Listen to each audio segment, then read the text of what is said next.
Welcome to Hood Champion Boxing and Sports. In boxing, you find a way to win or you find a way to lose. Hold your horses. Listen, the more I look into this Ryan Garcia and Tank Davis fight, the more I look at what was being posted under different videos being done on Twitter, just across social media, looking at interviews. I have to say, I've got to tell y'all to hold your horses. Now, I don't see how people refuse to give Ryan Garcia a chance in this fight. Now, I'm going to go on the record. I'm going to tell you right now. I think Tank Davis wins. Okay? That's my opinion. However, I'm not stupid enough to sit here and blindly go into a bet of even $5 saying Tank's going to beat Ryan. Because these guys, in my opinion, are pretty evenly matched.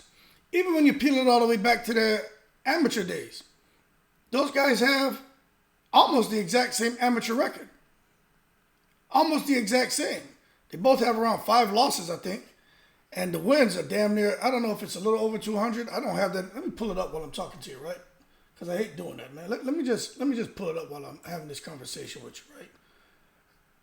Because I did this in another video. I just can't remember. But one thing I did remember is when I was looking at Ryan Garcia and his amateur record, right? And Tank Davis' amateur record. I couldn't believe how similar they were. I said, damn, it was all, I mean, it's almost the exact same. So I'm pulling that up right now while we're sitting here talking. But to me, when you start considering their amateur backgrounds, you got to sit here and give Ryan Garcia a chance. You got to give him a chance. Pull this up right now. It's just crazy. I don't see how people don't give this man a chance. He hits hard. He's tall. It is what it is. So Ryan Garcia was 215 wins and 15 losses as an amateur. Okay? That's crazy. Now let's see. Tank Davis, Gervonta Davis. His was almost the exact same. So let's see, what was Tank's? It's pulling up right now. Where is it, man? Let me see. So Ryan Garcia was 215. Tank Davis, he had 220 amateur fights. 220 amateur fights. That is crazy. And he won 205 and lost 15. So Ryan Garcia was 215.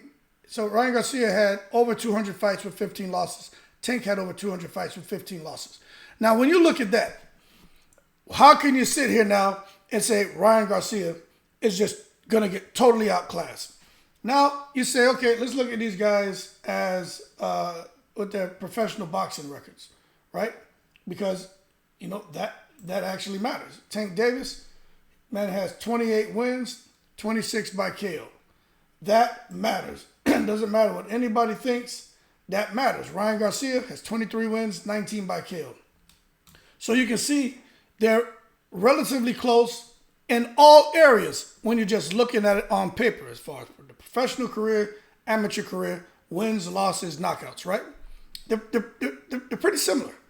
But in my opinion, what I think the real question is, and this is just my opinion, is for Ryan Garcia to pull this win off.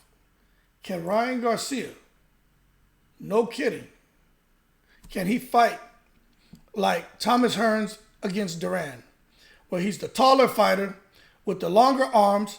I may even say Ryan Garcia has faster hands. Power-wise, you got to give that to Tank, just like you had to give that to Roberto Duran.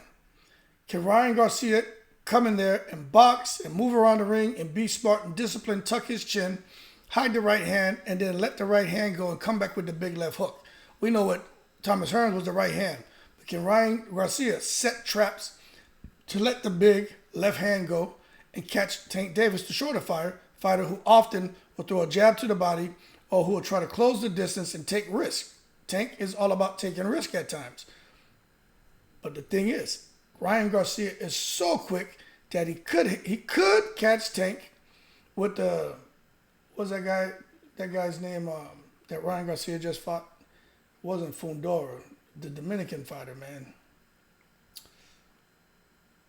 I can't remember his name. It wasn't Fundora, though. I don't know. Let me look it up while I'm talking to you, man. You see, that's what happens when you get old. You start having these damn brain farts. You know what I'm saying? But what I'm saying is, can he catch him with that kind of shot?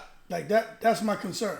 Can he catch Tank coming in and hit him with one of those kind of shots to really throw Tank off? Now, let me see. I got it right here. Yeah, Javier Fortuna. I'm saying Fundora. Can he catch Tank Davis with the Fortuna left hook? That's the thing. I don't think so. But anything's possible when you got that speed. The next thing is Ryan Garcia. Can he put on a fight like Shane Mosley did like Vernon Forrest did against Shane Mosley? Shane Mosley, some would say he was probably stronger than Forrest. Some say he was probably faster than Forrest.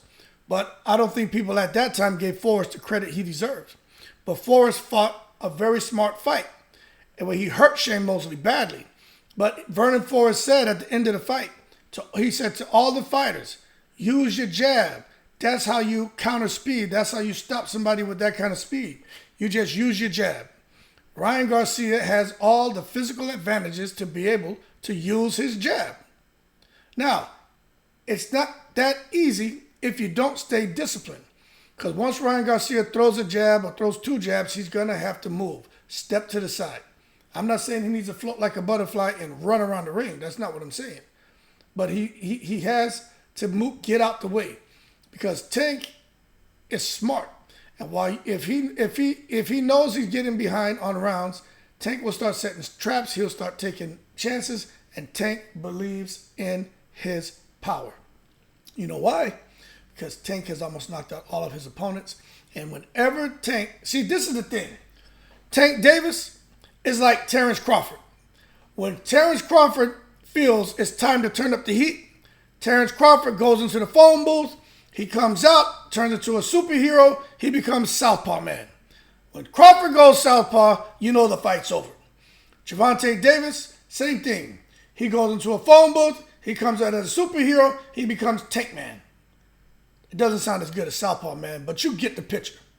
He comes out, and then he just starts to put pressure on you and let his hands go, because like Crawford knows, him fighting as a Southpaw, he has the advantage. Somehow Crawford gets the advantage. When Tank starts to walk you down and let his hands go, he knows he has the advantage because he hits that hard.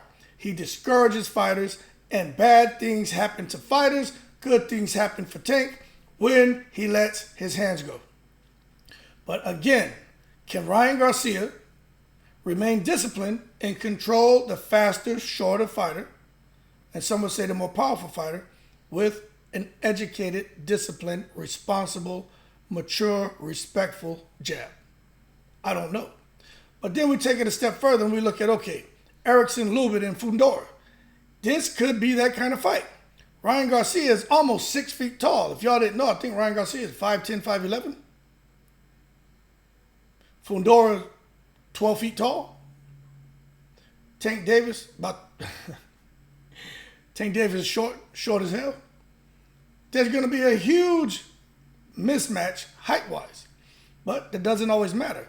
But can Ryan Garcia use his height to apply the right leverage on his shots with the speed he has to give Davis the kind of trouble that Fundora gave Lubin, to where eventually Ryan can get the knockout, or Ryan can cruise or get somehow across the finish line to a decision.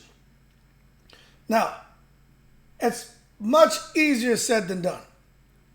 And again, I picked Tank to win. But what I'm saying is, we got to give Ryan a chance. Ryan hits extremely hard too. He's extremely fast too. He has experience as well. But him being over there with Joe Goosen, and for Ryan to have kind of jostled trainers like Anthony Joshua over the last couple of years, right? That's, to me, isn't a good thing. But he's been with Goosen for a while. So if they've gone through the transition period, and now they have a good working relationship, and everything Joe has wanted to tweak in Ryan Garcia and all the new things that he wanted to share with Ryan, if Ryan has conquered those refinements and tweaks and has adapted to the new qualities that have been introduced to him, we may see a more complete fighter in Ryan when he faces Tank than Ryan when he faced Fortuna and the individual he fought before him, the Ghanaian fighter. But that being said, it's still hard to go against a guy like Tank Davis, who, 28 wins, 26 KOs. It's hard to go against a guy like that, who when he hits a fighter, the fight changes. You saw it when Tank fought Hector Garcia. Hector Garcia, I told people Hector Garcia was a good fighter, but when Tank started to touch him, the fight started changing. Tank has something special in his hands. Deontay Wilder has something special in his hands, but Ryan Garcia has something special in his hands. If he holds his ground and he gets that left hand off on a fighter, the fight changes. Most of the time it stops immediately if Ryan Garcia catches you clean with that left hand. So I say all of that to say this. Well, to ask this, can Ryan Garcia fight Gervonta Davis like Hearns versus Duran to get the win? Can he fight him like Forrest versus Shane Mosley to get the win? Can he fight him like recently where we saw Fundora and Lubin to get the win? I say it's possible, but at the end of the day, you know who I'm picking. Doesn't mean I'm not giving Ryan Garcia a chance. I just think people need to stop sleeping on him. I know he's got his ways. He's a bit cartoonish. I get it. People keep calling him a YouTuber. To that, I say very respectfully, hold your horses and don't take it to the stupid.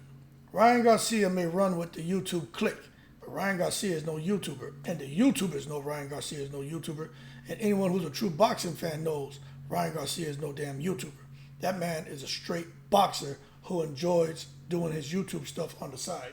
He's not a YouTuber who's picking up boxing to do it on the side. So let's get that straight.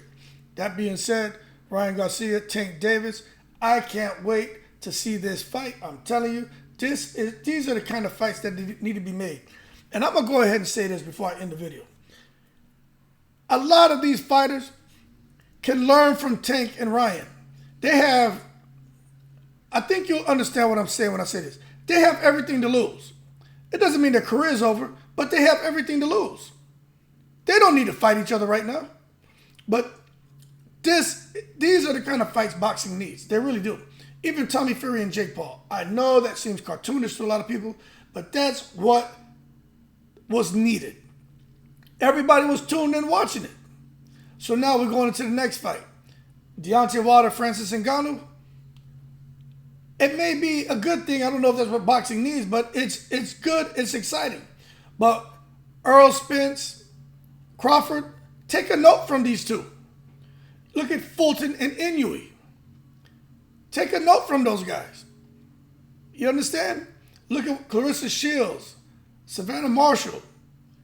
Look at Amanda Serrano, Katie Taylor. You know, boxing needs to be more consistent in putting up good fights. You know what? It's nothing wrong if these guys take a loss. We understand everybody's so afraid to lose. We understand.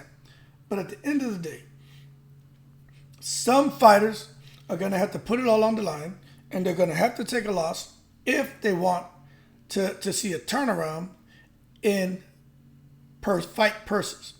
You have to get the consumer interested again, reinvigorated. And I think this is a step in the right direction. That being said, keep cool, in the breeze. I'm out of here.